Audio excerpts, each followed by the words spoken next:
Hello दोस्तों, मैं रुपेश कुमार आप लोग का स्वागत करता हूं आपके चैनल रुपेश रेनवो पे। दोस्तों, आज हम लोग हिस्ट्री के ऑब्जेक्टिव के बारे में चर्चा करने हैं। टॉपिक होगा हमारा दोस्तों सिंधु सभ्यता अर्थात जिसे हम लोग हड़प्पा सभ्यता के भी नाम से जानते हैं। दोस्तों, आप किसी भी एग्जाम की तैयारी कर रहे हो, चाहे वो आप स्टेट पीसीएस की कर रहे हो, बीपीएससी की कर रहे हो, एसआई की कर रहे हो, बीएसएससी कर रहे हो या जेएसएससी की कर रहे हो। कहने का मतलब है दोस्तों, जैसा कि अभी के एग्जामों में देखा जा रहा है कि जीके का कितना वेटेज है, तो आपको ये हर एग्जाम में फ़ायदा करेगी दोस्तों। तो अगर आपको दोस्तों ये अच्छी लगी तो हमें बताइएगा ज़रूर, ताकि मैं ऐसी और वीडियो बना सकूं। ठीक है दोस्तों, तो चालू करते हैं। पहला क्वेश्चन है दोस्तों हमारा सिंधु सभ्यता का, हड़प्पा सभ्यता का सर्वाधिक मान्यता प्राप्त काल क्या है दोस्तों? तो उसका आंसर होगा दोस्तों 2500 ईसा पूर्व से लेकर 1750 ईसा पूर्व तक को हम लोग हड़प्पा सभ्यता के बारे में जानते हैं। सिंधु घाटी की सभ्यता, सेकंड क्वेश्चन है दोस्तों, सिंधु घाटी की सभ्यता निम्नलिखित में से किस सभ्यता के समकालीन नहीं थी? तो दोस्तों, हमारी ग्रीक की सभ्यता के समकालीन सिंधु घाटी की सभ्यता नहीं थी। हालांकि सिंधु घाटी की सभ्यता से मिस्र की सभ्यता, चीन की सभ्यता और मेसोपोटामिया की सभ्यता मिलती थी, पर ग्रीक की सभ्यता नहीं मिलती थी। नेक्स्ट क्वेश्चन है दोस्तों थर्ड नंबर, सिंधु घाटी की सभ्यता कहाँ तक विस्तृत थी? तो इसकी बात की जाएगी दोस्तों तो हमारा पंजाब, राजस्थान, गुजरात, उत्तर प्रदेश, हरियाणा, सिंध और बलूचिस्तान तक हमारी सिंधु घाटी की सभ्यता मिलती थी। नेक्स्ट क्वेश्चन है दोस्तों फोर्थ नंबर, सिंधु घाटी की सभ्यता में घोड़े के अवशेष कहाँ मिले हैं? तो उसे हम लोग सुरकोटदा बोलेंगे दोस्तों। सुरकोटदा में घोड़े के अवशेष मिले हैं। 5 नंबर की बात करते हैं दोस्तों, सिंधु घाटी स्थल कलिबंगन किस प्रदेश में है दोस्तों? तो उसका आंसर होगा दोस्तों हमारा राजस्थान, अर्थात आंसर नंबर ए। 6 नंबर की बात करते हैं दोस्तों, निम्नलिखित में से किस पदार्थ का उपयोग हड़प्पा काल की मुद्राओं के निर्माण के रूप में होता था? तो उसका आंसर है दोस्तों हमारा सेल खड़ी। 7वां का देखिए दोस्तों, हड़प्पा सभ्यता किस युग की थी? तो हड़प्पा सभ्यता जो हमारी थी दोस्तों, वह हमारा कांस्य युग की थी, कांस्य युग की थी। सिंधु घाटी सभ्यता के लोगों का मुख्य व्यवसाय क्या था दोस्तों? तो वो व्यापार थे। सिंधु घाटी सभ्यता के सबसे ज्यादा लोग व्यापार करते थे। हड़प्पा सभ्यता के निवासी थे दोस्तों, तो हड़प्पा सभ्यता के जो निवासी थे वो ग्रामीण थे दोस्तों, ना कि शहरी थे, वो ग्रामीण थे। 10 नंबर है दोस्तों, सिंधु सभ्यता के घर किससे बनाए जाते थे? तो दोस्तों वो हमारे ईंट से बनाए जाते थे, अर्थात ऑप्शन नंबर ए हमारा सही है दोस्तों। हड़प्पावासी किस वस्तु के उत्पादन में सर्वप्रथम थे दोस्तों? तो उसका आंसर होगा हमारा दोस्तों कपास। निम्नलिखित विद्वानों में से हड़प्पा सभ्यता का सर्वप्रथम खोजकर्ता कौन थे दोस्तों? तो वह आंसर होगा हमारा दोस्तों दयाराम साहनी। सिंधु सभ्यता का पतनगर अर्थात बंदरगाह कौन सा था दोस्तों? तो वो हमारा था लोथल। लोथल को हम लोग सिंधु सभ्यता का बंदरगाह भी बोलते थे।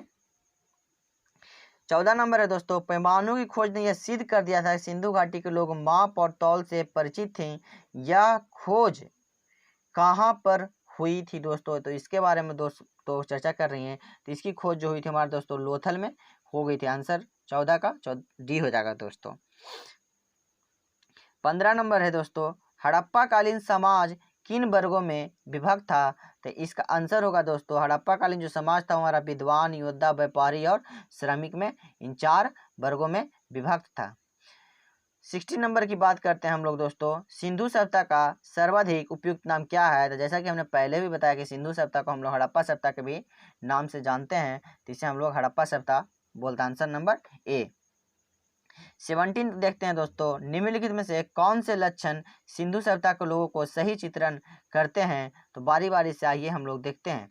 तो उनके विशाल महल और मंदिर होते थे, वे देवियों और देवताओं दोनों को पूजा करते थे, वे युद्ध में घोड़ों द्वारा खींचे जाने वाले रथों का प्रयोग करते थे। तो इसका आंसर होगा दोस्तों सिर्फ वे देवियों और देवताओं दोनों की पूजा करते थे, अर्थात आंसर एक केवल 2।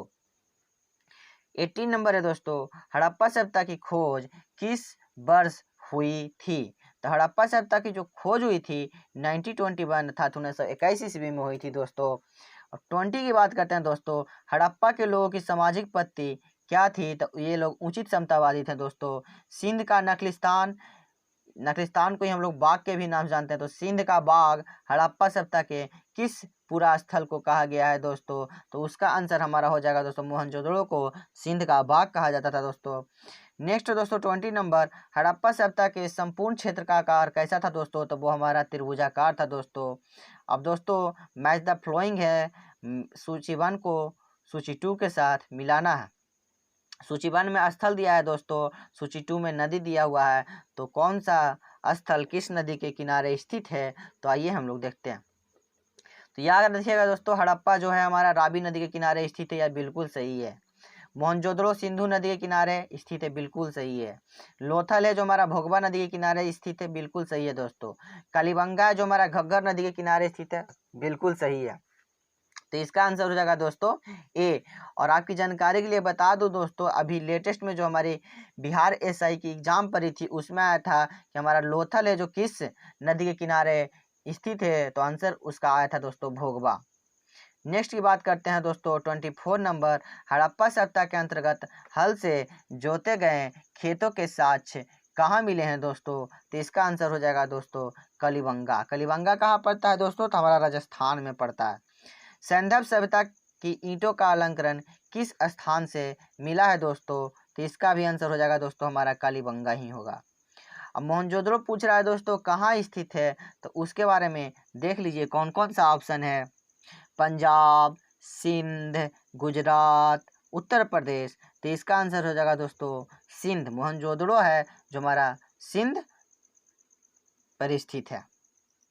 27 नंबर है दोस्तों, सिंधु सभ्यता में बृहत स्नानघर पाया गया है, मतलब कहने का दोस्तों है सिंधु सभ्यता में बड़ा एक स्नानघर पाया गया है, तो वो हमारा कहाँ था दोस्तों, तो मोहनजोदड़ो में स्नानघर पाया गया। ये इंपॉर्टेंट क्वेश्चन है दोस्तों, अक्सर एग्जाम में आता है, इसे याद रखिएगा। मोहनजोदड़ो में स्नानघर पाया गया है जो बहुत ही बड़ा था।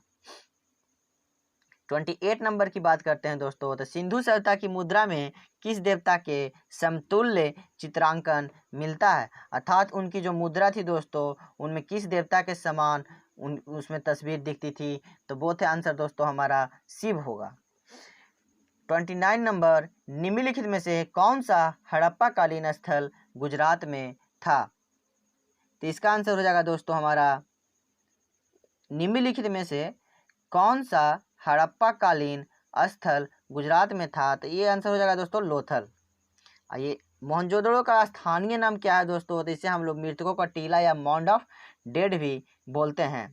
31 की बात करें, हड़प्पा सभ्यता का प्रचलित नाम क्या था दोस्तों, तो उसका आंसर हमारा हो जाएगा दोस्तों, इसे हम लोग सिंधु घाटी सभ्यता के भी नाम से जानते थे।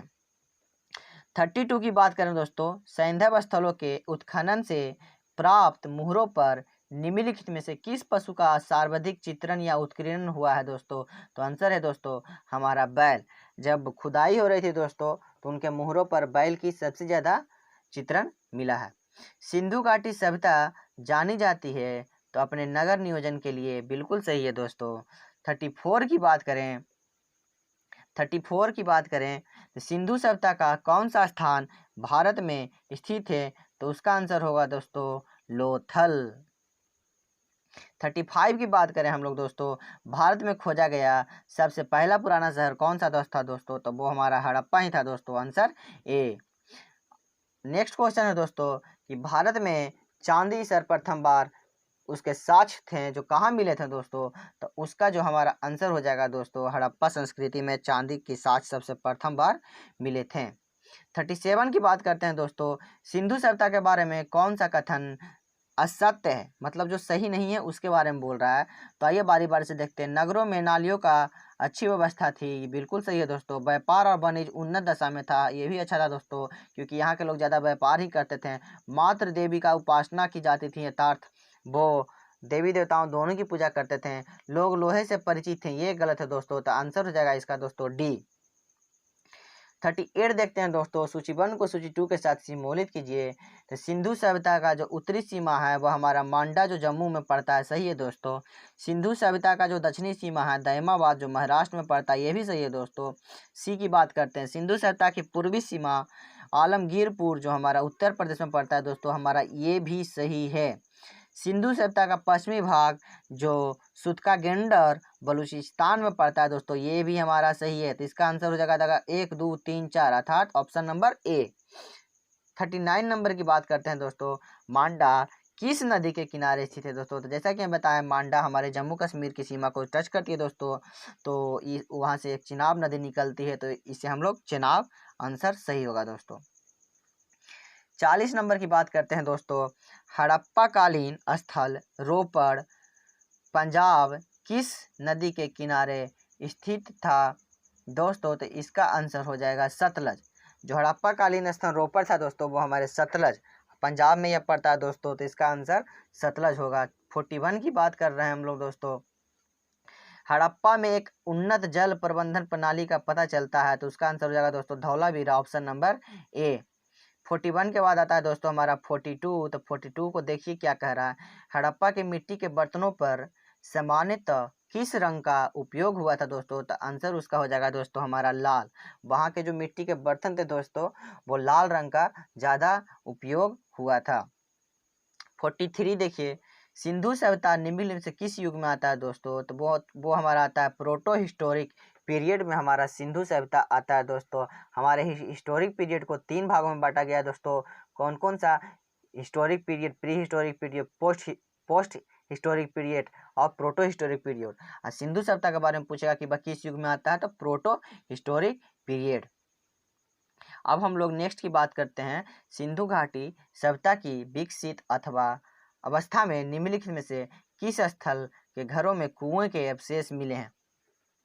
मतलब जब सिंधु घाटी का विकसित अवस्था था दोस्तों और जब उसका उत्खनन हो रहा था तो कुछ घरों से कुओं के अवशेष मिले हैं, तो उसका आंसर हमारा दोस्तों हो जाएगा मोहनजोदड़ो था, जहां से घरों से कुओं के अवशेष मिले हैं। 45, सिंधु घाटी सभ्यता की खोज निकालने में जिन 2 भारतीयों का नाम जुड़ा है, तो उसका आंसर है दोस्तों दयाराम साहनी एवं राखाल दास बनर्जी। यही हमारे सिंधु घाटी सभ्यता की खोज निकालने में भारतीय थे जिनका नाम इनसे जुड़ा हुआ है। रंगपुर जहां हड़प्पा की समकालीन सभ्यता थी, तो उसका आंसर हो जाएगा दोस्तों हमारा सौराष्ट्र में। रंगपुर जहां हड़प्पा की समकालीन सभ्यता थी, मतलब कि जो हड़प्पा की सभ्यता थी रंगपुर की सभ्यता उसी की जैसी थी, तो ये कहाँ पड़ता है दोस्तों? तो हमारा सौराष्ट्र में पड़ता है दोस्तों। 47 देखते हैं, हड़प्पा एवं मोहनजोदड़ो की पुरातात्विक खुदाई के जो प्रभारी थे वो कौन थे दोस्तों? तो इसका आंसर देख लीजिए दोस्तों, सर जॉन मार्शल थे। याद रखिएगा दोस्तों, इंपॉर्टेंट क्वेश्चन है। सर जॉन मार्शल हड़प्पा एवं मोहनजोदड़ो की खुदाई के प्रभारी थे। 48, निम्न में से 48 निम्न में से किस पशु की आकृति जो मुहर पर मिलती है जिससे ज्ञात होता है कि सिंधु घाटी एवं मेसोपोटामिया की सभ्यताओं के मध्य व्यापारिक संबंध थे? तो आंसर हो जाएगा दोस्तों हमारा बैल की आकृति देखने को मिलती है, जिससे पता चला है कि दोनों के बीच व्यापारिक संबंध थे। सिंधु घाटी के लोग विश्वास करते थे, तो इसका आंसर है दोस्तों मातृशक्ति में, अर्थात देवताओं की पूजा करते थे दोस्तों, देवी की पूजा करते थे, स्त्रियों की इज्जत करते थे, तो ये मातृशक्ति में विश्वास रखते थे। 50 नंबर की बात कर रहे हैं दोस्तों हम लोग, निम्नलिखित में से कौन सा सिंधु स्थल समुद्र तट पर स्थित नहीं था? तो सुरकोटदा तो समुद्र तल पर ही स्थित है दोस्तों। लोथल भी हमारा नदी के किनारे समुद्र, बालाकोट भी वैसा ही दोस्तों। तो कोट दीजी ये हमारा समुद्र तल पर नहीं था दोस्तों, तो इसका आंसर होगा डी। 51 की चर्चा करते हैं हम लोग, तो निम्नलिखित में से कौन मोहनजोदड़ो की सबसे बड़ी इमारत मानी जाती है? तो उसका आंसर होगा दोस्तों विशाल स्नानागार, जैसा कि हम लोग पिछले क्वेश्चन में भी इसके बारे में चर्चा किए थे। 52 की बात कर रहे हैं हम लोग दोस्तों, हड़प्पा कालीन लोगों ने नगरों में घरों के विन्यास के लिए कौन सी पद्धति अपनाई थी? तो उसका आंसर होगा दोस्तों ग्रिड पद्धति। 53 की बात करते हैं हम लोग कि सूचीबद्ध को सूची 2 के साथ सिमोलित कीजिए। तो सूचीबद्ध में प्राचीन स्थल है दोस्तों और उसके अवशेष हैं। तो इसमें पूछ रहा है कि जो लोथल हुआ, लोथल में हम लोगों को क्या मिला था? तो 53 नंबर है दोस्तों। तो जो हमारा लोथल था, तो लोथल में जैसा कि हम लोग जानते हैं कि ये गोदीबाड़ा डॉकयार्ड मिला था। कालीबंगन, तो कालीबंगन में क्या मिला था? हमें जूता हुआ खेत मिला था। धौलावीरा, तो धौलावीरा में लिपि के बड़े आकार के 10 चिन्हों वाला एक शिलालेख मिला था। बनवाली, बनवाली में पकी मिट्टी की बनी हुई हल्की प्रतिकृति मिली थी। तो इसका 53 का आंसर हो जाएगा हम लोगों का दोस्तों, जैसे मिल जाएगा, मतलब लोथल का सेकंड आ रहा था। सेकंड किस में है दोस्तों? बी में है और डी में है। और कालीबंगन, कालीबंगन 2 1 सीरीज, तो आंसर हो जाएगा दोस्तों हमारा बी। 2 1 4 3, इसको मिला लीजिएगा दोस्तों, नेक्स्ट की ओर हम लोग चलते हैं, जो हमारा क्वेश्चन होने वाला है 54। 54 की ओर देखते हैं। तो ये हमारा निम्नलिखित पशुओं में से किस एक का हड़प्पा सभ्यता में पाई मुहरों और टेराकोटा कलाकृतियों में निरूपणांकन नहीं हुआ था। मतलब वहाँ की जो मोहरी थी दोस्तों, इनमें से किस पशु का चित्र उनमें नहीं था। तो आंसर हो जाएगा दोस्तों हमारा शेर। हाथी की मिला था दोस्तों, गैंडा भी मिला था, बाघ भी मिला था और बैल भी मिला था, बट शेर की फोटो उस मुहर में नहीं मिली थी। 55 नंबर है दोस्तों हम लोगों का, हड़प्पावासी किस धातु से परिचित नहीं थे। तो इसके बारे में हम लोगों ने चर्चा कर ली है दोस्तों कि वो तांबा से परिचित, लोहा से परिचित नहीं थे। हालांकि वो तांबा, कांसा, टीना, सोना, चांदी से परिचित थे, बट वो लोहा से परिचित नहीं थे। 56 नंबर की हम लोग बात कर रहे हैं दोस्तों, निम्नलिखित में से किस हड़प्पाकालीन स्थल से युगल समाधान का साक्ष्य मिला है। तो उसका आंसर हो जाएगा दोस्तों हमारा बनवाली। 56 का आंसर बनवाली। 57 की ओर हम लोग अब चलते हैं। कपास का उत्पादन सर्वप्रथम सिंधु क्षेत्र में हुआ, जिसके ग्रीक या यूनान के लोग किस नाम से पुकारा। तो उन लोगों ने दोस्तों कपास को सिंडन के नाम से पुकारा था। कपास का दूसरा नाम सिंडन, ऐसे भी याद रखिएगा दोस्तों, ऐसे ग्रीक या यूनान के लोगों ने सिंडन के नाम से पुकारा था। 58 की बात करते हैं। तो 58, हड़प्पा के काल का तांबे का रथ किस स्थान से प्राप्त हुआ था दोस्तों। तो तांबे का जो हमारा रथ था दोस्तों, वो हमारा दैमाबाद से प्राप्त हुआ था। 59 की हम लोग बात करते हैं। तो हड़प्पावासी किन किन धातुओं को आयात करते थे। मतलब जो धातुओं का आयात निर्यात, मतलब जो बेचना खरीदना होता था, वो किन किन धातुओं का करते थे दोस्तों। तो इसका आंसर हो जाएगा, देख लीजिए कौन कौन सा होगा। तो वो सिर्फ चांदी का करते थे। हड़प्पावासी थे जो हमारे चांदी का तो करते ही थे, और टीन का भी करते थे, और सोना का भी करते थे। तो ये आंसर हो जाएगा दोस्तों तीनों, चांदी, टीन, सोना, 1 2 3। तो ऑप्शन हो जाएगा हमारा दोस्तों ए। 60 नंबर की हम लोग बात करते हैं दोस्तों। तो हड़प्पावासी लाजबार्द भवन निर्माण की सामग्री को हम लोग लाजबार्द कहते हैं। तो हड़प्पावासी भवन निर्माण की सामग्री का आयात कहाँ से करते थे। तो इसका आंसर है दोस्तों हिंदू कश क्षेत्र के बंद खसा से। 61 की हम लोग चर्चा करते हैं। तो 61 में क्या है, अफगानिस्तान स्थित सिंधु सभ्यता से संबंधित स्थल है। तो इसका आंसर हो जाएगा दोस्तों मुंडीगाक, सुरतोगोई, अर्थात ए एवं बी दोनों। 62 दोस्तों देखते हैं, कौन कौन से नगर सिंधु सभ्यता के बंदरगाह नगर थे। तो इसका आंसर हो जाएगा दोस्तों लोथर एवं सुतकागेंडर। ये तो सही ही है दोस्तों, उसका बंदरगाह स्थल था। अलादीनो एवं बालाकोट भी उसका बंदरगाह था। कुंतासी भी, अर्थात इनमें से सभी। Option number D 62। दोस्तों अगर आप लोग का सपोर्ट रहा, अगर आप लोग को मेरे पढ़ाने का तरीका अच्छा लग रहा है, तो जल्दी हम आप लोग के लिए व्हाइट बोर्ड पर इसका डिटेल में सब्जेक्टिव हिस्ट्री की टॉपिक वाइज लाएंगे। बस आप लोग मुझे अपना फीडबैक ज़रूर दीजिएगा, और अगर अच्छी लग रही हो तो लाइक, शेयर, सब्सक्राइब जरूर करें। आते हैं हम लोग 63 नंबर की क्वेश्चन पे। तो 63 का हमारा क्या है दोस्तों, मोहनजोदड़ो से प्राप्त पशुपति शिव मुहर में किन किन जानवरों का अंकन हुआ था। तो जैसा कि हम बताए थे दोस्तों कि बाघ और हाथी का था, गैंडा भैंसा तो था, हिरन तो था। तो इनमें से सभी, सिर्फ शेर का नहीं था। इसका आंसर हो जाएगा बाघ, हाथी, गैंडा भैंसा और हिरन, अर्थात इनमें से सभी। फिर नेक्स्ट क्वेश्चन है, किस हड़प्पाकालीन स्थल से नृत्य वाली स्त्री की कांस्य मूर्ति प्राप्त हुई है। तो इसका आंसर हो जाएगा हम लोग का दोस्तों मोहनजोदड़ो से नाचती हुई एक महिला की मूर्ति प्राप्त हुई है। किस हड़प्पाकालीन स्थल से पुजारी का प्रस्तर मूर्ति प्राप्त हुआ है।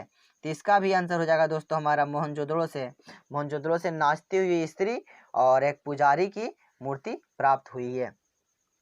66 की हम लोग बात करते हैं, किस सिंधुकालीन स्थल से एक ईंट पर बिल्ली का पीछा करते हुए कुत्ते के पंजों के निशान मिले हैं। तो इसका आंसर हम लोग का दोस्तों हो जाएगा लोथल से। लोथल में ही इसका मिला है। किस सिंधुकालीन स्थल से एक ईंट पर बिल्ली का पीछा करते हुए कुत्ते के पंजों के निशान मिले हैं? तो इसका आंसर दोस्तों हमारा लोथल हो जाएगा। 66 का आंसर डी हो जाएगा। अब 67 की हम लोग बात करते हैं। किस हड़प्पा कालीन स्थल से प्राप्त जार पर चोंच में मछली दबाए चिड़िया एवं पेड़ के नीचे खड़ी लोमड़ी का चित्रांकन मिलता है, जो पंचतंत्र के लोमड़ी के कहानी के सादृश्य है? मतलब जो पंचतंत्र का कहानी है लोमड़ी वाला और कौवे वाला, उसके जैसा दिखता है दोस्तों। तो 67 का हमारा आंसर हो जाएगा दोस्तों सी नंबर, अर्थात लोथल। 66 का भी था दोस्तों हमारा लोथल और 67 का भी था हमारा लोथल। अब आते हैं हम लोग 68 नंबर की ओर। 68 नंबर क्या है उसके बारे में हम लोग चर्चा करते हैं। स्वतंत्रता बाद भारत में सबसे अधिक संख्या में हड़प्पा युगीन स्थलों की खोज किस प्रांत में हुई है, अर्थात किस जगह पे हुई है, उसके बारे में पूछ रहा है। तो इसका हमारा दोस्तों जगह गुजरात। स्वतंत्रता के बाद हमारे गुजरात में सबसे ज़्यादा हड़प्पा की खोज हुई थी दोस्तों। अब 69 की हम लोग बात कर लें। निम्नलिखित में से कौन सी फसल हड़प्पा कालीन लोगों का मुख्य खाद्यान्न नहीं था? मतलब उनकी मुख्य फसलों में, इन फसलों में कौन सा फसल नहीं था? तो आंसर हो जाएगा चावल। चावल जो थे इसके मुख्य फसल नहीं थे। दालें, जौ और गेहूं इनके मुख्य फसलें थे, पर चावल इनके मुख्य फसलें नहीं थे। 70 की बात कर लेते हैं। इसमें कथन वाला है दोस्तों, ऐसे भी क्वेश्चन आते हैं। कथन ए, हड़प्पा तथा मोहनजोदड़ो अब विलुप्त हो गए, ये तो सही है, वे उत्खनन के दौरान प्रकट हुए थे। तो ये इसका पहली बात तो ये होगा दोस्तों, वे उत्खनन के दौरान प्रकट हुए, हड़प्पा तथा मोहनजोदड़ो विलुप्त हो गए। तो ये ऊपर जाएगा, वो नीचे आएगा। तो इसका आंसर हम लोग ऐसे दे सकते हैं, ए और आर दोनों सही हैं और आर ए का सही स्पष्टीकरण है। तो ऑप्शन नंबर ए, 70 का ए। 71 की बात करते हैं। सिंधु घाटी सभ्यता के संदर्भ में निम्नलिखित कथनों पर विचार कीजिए। यह प्रमुखतः लौकिक सभ्यता थी तथा इसमें धार्मिक तत्व यद्यपि उपस्थित था तथा वर्चस्वशाली नहीं था। सेकंड दोस्तों, उस काल में भारत में कपास से वस्त्र बनाए जाते थे। तो ये दोनों सही है दोस्तों, ये वर्चस्वशाली था, लौकिक सभ्यता भी थी और धार्मिक तत्व भी थे। और उस समय की जो खेती होती थी, कपास की खेती होती थी, ये वस्त्र भी तो कपास से बनेगा ही ना। और इसका दूसरा नाम हम लोगों ने जाना था कपास का, सिंडन। तो इसका आंसर हो जाएगा दोस्तों 1 और 2 दोनों सही हैं। 72 की हम लोग बात कर लेते हैं। तो 72 में देख लीजिए, सूची 1 को सूची 2 के साथ सिमोलित कीजिए तथा सूचियों को नीचे दिए गए कूट से सही उत्तर का चयन कीजिए। तो मांडा था दोस्तों, इसकी स्थिति, मांडा जो है हड़प्पीय स्थल है और इसकी स्थिति कहाँ है? तो मांडा हम बताए थे कि जम्मू कश्मीर की सीमा को छूती है। तो मांडा जो हो जाएगा दोस्तों 3, यानी मांडा 3। तो इसका देख लीजिए, ऑप्शन से पहले मिला लीजिए, 3 किसी में आ रहा है। तो हाँ दोस्तों, यहाँ पे सी में 3 आ रहा है, तो यही आपका आंसर हो जाएगा दोस्तों। हालांकि हम बता देते हैं दैमाबाद। तो दैमाबाद के हम लोगों ने चर्चा की थी कि दैमाबाद था जो हमारे महाराष्ट्र में पड़ता था। दैमाबाद महाराष्ट्र। कालीबंगा, तो कालीबंगा के बारे में हम लोगों ने जाना था। कालीबंगा जो हमारा राजस्थान में पड़ता है, जोता हुआ खेत का साक्ष्य मिला था। फिर जो हमारा राखी गढ़ी है वो हमारा हरियाणा में। तो ऑप्शन नंबर सी 3, 4, 1, 2। 73 नंबर की हम लोग बात करते हैं दोस्तों। तो 73 में क्या है दोस्तों, हड़प्पा कालीन स्थलों में अभी तक किस धातु की प्राप्ति नहीं हुई थी? तो तांबा की प्राप्ति हो गई थी, सोने की भी हो गई थी, चांदी की भी हो गई थी और लोहा की भी। देखिए दोस्तों, एक ही क्वेश्चन को कितने तरीके से पूछा है और ये सारे एग्जाम में आए हुए हैं। 74 की बात करते हैं। किस पशु के अवशेष सिंधु घाटी सभ्यता में प्राप्त नहीं हुए हैं? तो ये तो दोस्तों ऐसा कि हम जानते हैं कि घोड़ा का भी मिला था, गाय का भी मिला था, हाथी भी मिला था, पर शेर का नहीं मिला था। नेक्स्ट है हम लोग का दोस्तों, चुनहोदड़ों के उत्खनन का निर्देश किया था। तो इसका आंसर हो जाएगा दोस्तों सर जॉन मार्शल। जैसा कि हम लोग जानते हैं कि ये हमारे मोहनजोदड़ो और हड़प्पा के अधिकारी थे, प्रभारी थे। तो यही हमारे चुनहोदड़ों के उत्खनन का भी निर्देशन किए थे, अर्थात उसको डायरेक्ट किए थे। तो दोस्तों आज के लिए इतना ही। अगर आप लोग को यह वीडियो और मेरा प्रयास अच्छा लगता हो तो कृपया मुझे कमेंट करें, ताकि मैं आप लोग को ऐसे ही वीडियो लाता रहूं। धन्यवाद।